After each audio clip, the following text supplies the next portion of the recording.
Le 6 août 1945, à 8h15, la première bombe nucléaire de l'histoire est larguée sur Hiroshima. Un bombardement déclenché par un mot japonais prononcé en réponse à l'ultimatum des Américains. Voici l'histoire d'une erreur de traduction qui a fait basculer le monde dans l'ère atomique. Jean-Luc Vecchio est traducteur et pour nous, il revient sur cette dramatique erreur de traduction.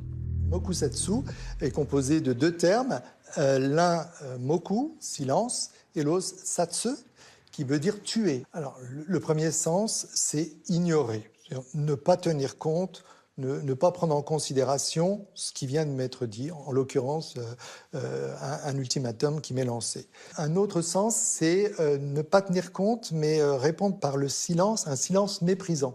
Ensuite, on peut interpréter ce terme comme voulant dire s'abstenir de tout commentaire, ce qui serait un peu logique puisque le Premier ministre parlait devant une assemblée de journalistes qui le pressaient de réagir.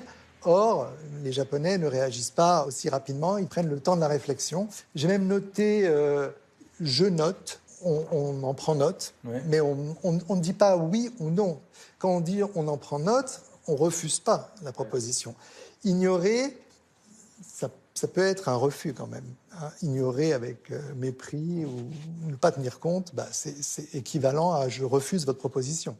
Alors, entre ignorer et entre « je prends note », dont vous venez de me parler, vous avez quand même balayé un éventail de 4, 5 sens différents. Oui. Alors, la question que j'ai envie de vous poser, c'est est-ce qu'il s'agit vraiment d'une erreur de traduction ou est-ce qu'il ne s'agirait pas plutôt, de la part du Premier ministre, du choix volontaire, qui n'aurait rien à voir avec une erreur, du choix volontaire de l'utilisation d'un terme ambigu? Je pense que le Premier ministre a voulu utiliser ce terme à dessein, c'est-à-dire qu'il a trouvé un terme qui est du langage diplomatique et qui avait l'avantage de ne pas froisser son armée et de ne pas répondre tout de suite aux Américains. Je ne sais pas s'il avait anticipé les conséquences néfastes de l'usage de ce terme, mais c'est vrai qu'il a voulu gagner du temps, il l'a dit lui-même.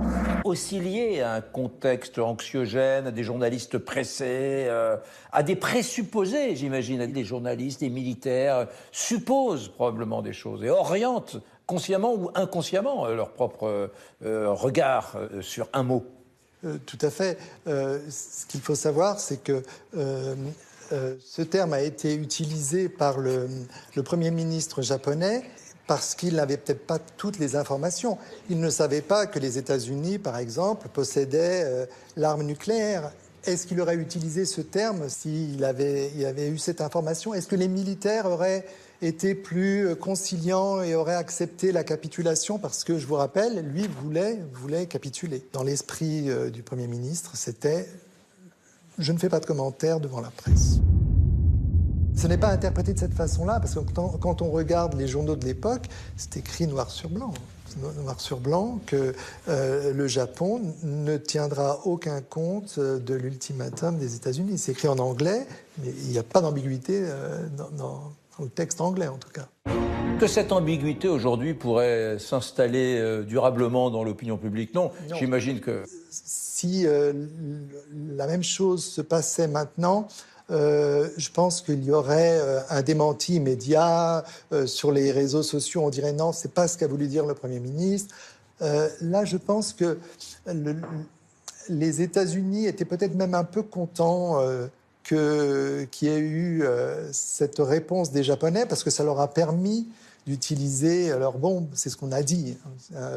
Voilà, et ça pouvait aussi même donner une leçon aux Russes, parce que les États-Unis faisaient montre de puissance. Suzuki, plus tard, s'exprimera justement sur le choix de ce mot.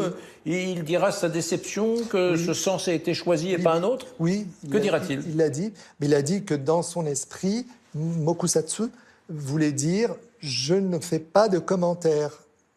Ça n'a jamais été « je rejette la proposition ». Mais c'est trop tard.